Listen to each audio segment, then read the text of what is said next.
ప్రజా సంక్షేమమే లక్ష్యంగా కూటమి ప్రభుత్వం అధికారంలోకి వచ్చిన 2 ఏళ్ల పాలనలో అభివృద్ధి సంక్షేమ కార్యక్రమాలను సమర్థవంతంగా అమలు చేస్తూ పాలన కొనసాగిస్తుందని కాకినాడ సిటీ ఎమ్మెల్యే వనమాడి కొండబాబు పేర్కొన్నారు. స్థానిక 29వ డివిజన్లో 2 ఏళ్ల నమ్మకం, సంక్షేమ విజయాలు, ప్రజాపాలన,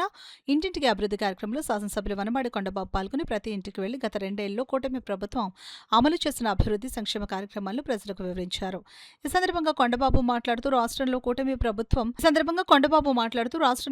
ప్రభుత్వం అధికారంలోకి వచ్చిన తర్వాత ప్రజల సంక్షేమే లక్ష్యంగా పరిపాలన సాగుతోందని, ఎన్నికల సమయంలో ఇచ్చిన హామీలను ఒక్కొక్కటిగా అమలు చేస్తూ ప్రజల జీవితాల్లో సానుకూల మార్పులు తీసుకుని రావడానికి కూటమి ప్రభుత్వం కృషి చేస్తోందని, మహిళలు, యువత, విద్యార్థులు, వృద్ధులు, కార్మికులు సహా అన్ని వర్గాల ప్రజలకు ఉపయోగపడే విధంగా అనేక సంక్షేమ పథకాలు అమలు చేయడం జరుగుతుందని, రహదారులు, తాగునీటి సదుపాయాలు, విద్యా, వైద్యం, విద్యుత్, వ్యవసాయ రంగాల్లో గణనీయమైన పురోగతి సాధించడం జరిగిందని పేర్కొన్నారు. ఈ కార్యక్రమంలో నగర అధ్యక్షులు మల్లిపూడి వీరు, పెంకే శ్రీనివాస్ బాబా, క్లో కస్టర్, ఓలేటి రత్నసాగర్, చింతలపూడి రవికుమార్, చల్లంగి వీరబాబు, డివిజన్ ఇన్ఛార్జ్ అమలకంటి బలరాం, కో-ఇన్ఛార్జ్ చంద్రపూడి మణికంఠ, గంజిగోపి, పినిశెట్టి శ్రీనివాసరావు, కంటస్పూడి శ్రీరామచంద్ర, చింతలపూడి రవికుమార్, కరకవలస పద్మావతి, కోన పద్మావతి, బెక్కం ఉమా, గొల్లపూడి మంగ, దుర్గా,